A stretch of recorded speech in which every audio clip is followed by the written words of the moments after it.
Wah, yang belangkon lagi siram-siram itu. Samperin lah. Loh, yang belangkon. Lagi ngapain yang? Siram-siram ini. Nyiramin apa ini ya? Ya bunga, kan bunga itu kan perlu minum ya. Harus dikasih air juga. Kalau perlu dipupuk supaya subur. Kalau nggak gitu nggak akan subur nanti. Iya. Loh, sekarang kan waktunya belajar ini ya? Iya ya. Iya, yuk, kita mulai aja. Maaf. Ayo, yuk.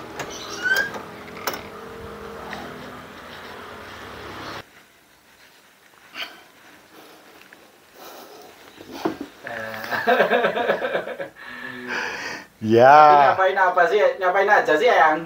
Ya tadi kan siram-siram ya, nyiramin tumbuhan. Tumbuhan itu kalau disiramin dia akan subur ya. Kalau enggak, dia nggak dapat air, ya akan mati akhirnya kurus. Kalau perlu juga harus dikasih pupuk tuh biar tumbuh subur. Kalau kita mau seperti itu, akhirnya kita nanti akan mendapatkan hasil yang berguna ya. Menghasilkan bunga yang indah dan seterusnya. Dalam ilmu juga sama loh. Kalau punya ilmu dibiarkan aja, akhirnya nanti mati juga, hilang juga. Ilmu ini harus dipelihara, harus disiramin juga. Lah, disiramin tadi adalah dikasih ilmu tambahan.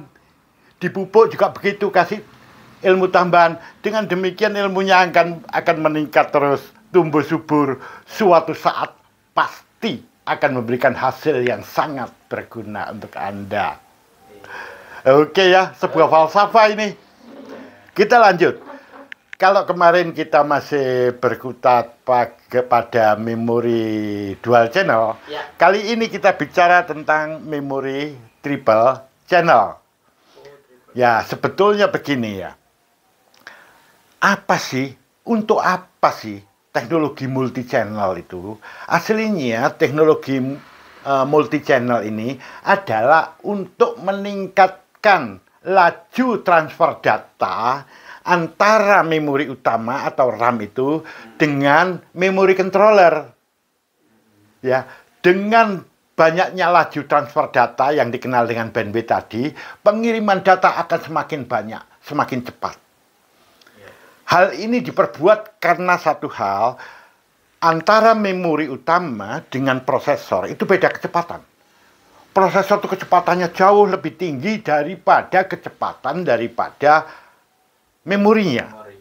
Sehingga untuk komputer zaman sekarang, ini harus menunggu kiriman data dari memori itu. Kesenjangannya terlalu jauh agar dia bisa berjalan sinkron, seimbang, dan memberikan hasil yang optimal, maka laju transfer data menuju ke prosesor itu harus ditingkatkan. Salah satu caranya inilah dengan menggunakan multi channel. Kalau tadi single channel kan cuma 64 bit itu yang jalan ya. 8 byte per data atau 8 karakter. Kalau dual channel kan 2 kali lipatnya. Kalau 3 channel, triple channel menjadi 3 salurannya. 64, totalnya 192. Di sini dia kecepatan transfer datanya 3 kali lipat dari yang single channel. Itulah fungsi dibuatnya didesainkan triple channel. Oke, sekarang bisa dilihat ini ya. Ini saya lepaskan dulu di sini. Dan ini memang sudah saya persiapkan dari awal tuh sudah saya persiapkan ini. Karena memang lanjutannya ini. Nah, ini sebagai suatu contoh ya. Triple channel ini sudah diterapkan di PC desktop. Sudah sejak tahun 2010-an sekitar itu. Ketika prosesor Core i versi atau generasi yang pertama itu muncul. Itu sudah triple channel.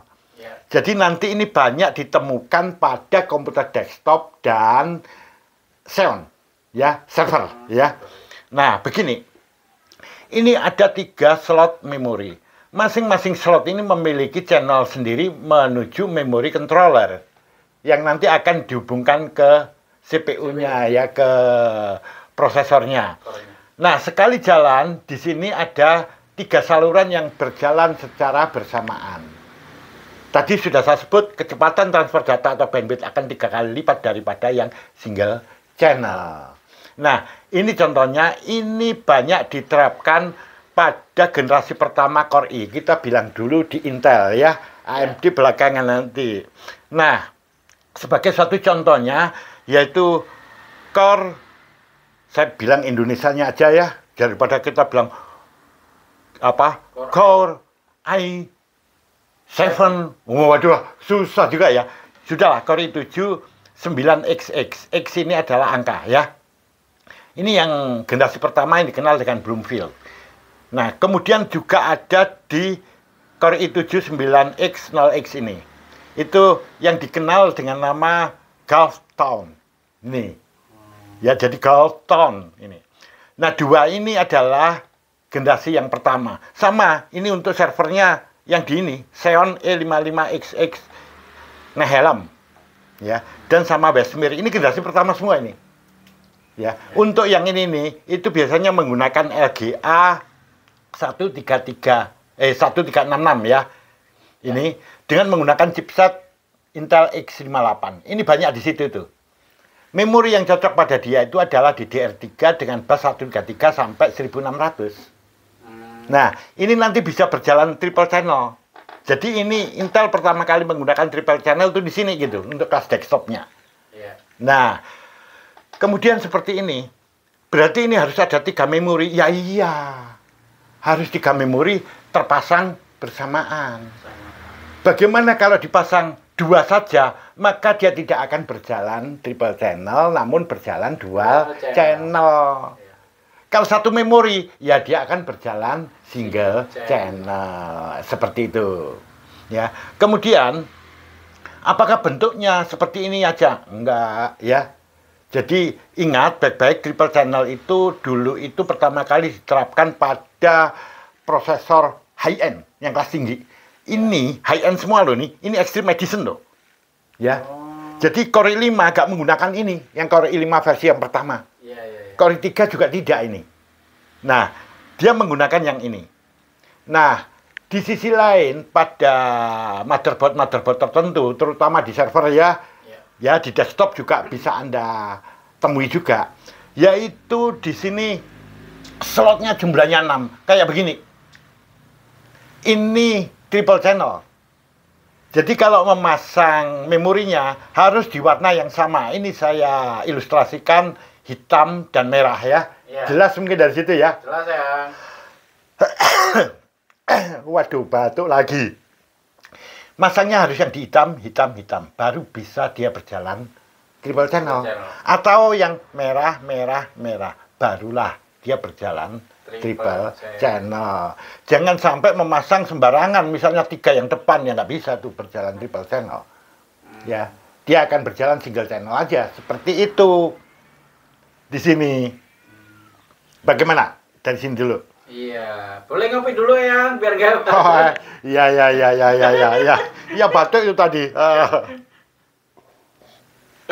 Ya. Jadi itu memorinya harus sama semua ya? Oh iya. Jadi gini, lebih baik disarankan menggunakan memori yang identik ya. Yang identik itu bisa berjalan sempurna. Saya sendiri belum pernah mencoba yang nggak identik. Karena selama ini kalau mencoba saya selalu identik, ya. Jadi di sini harus sama dalam hal kecepatannya, busnya, ya. Jadi yang belakangnya itu headnya ini loh ya, harus sama, kapasitasnya harus sama juga. Ini yang akan memberikan hasil yang optimal. Bagaimana kalau berbeda? Saya belum pernah mencoba, ya. Cuma di panduan itu disarankan yang identik, yang semacam itu. Jadi kapasitas dan busnya harus sama. Bagaimana kalau kayak begini? Apakah boleh memasang yang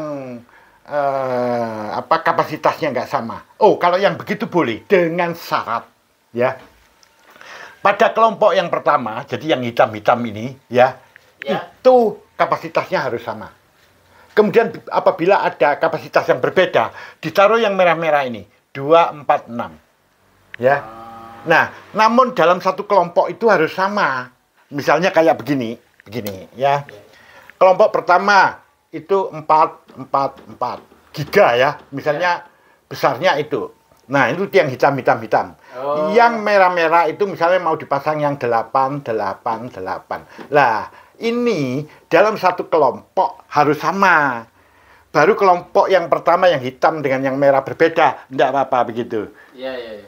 Dia akan tetap bisa berjalan triple channel. Kayak begitu.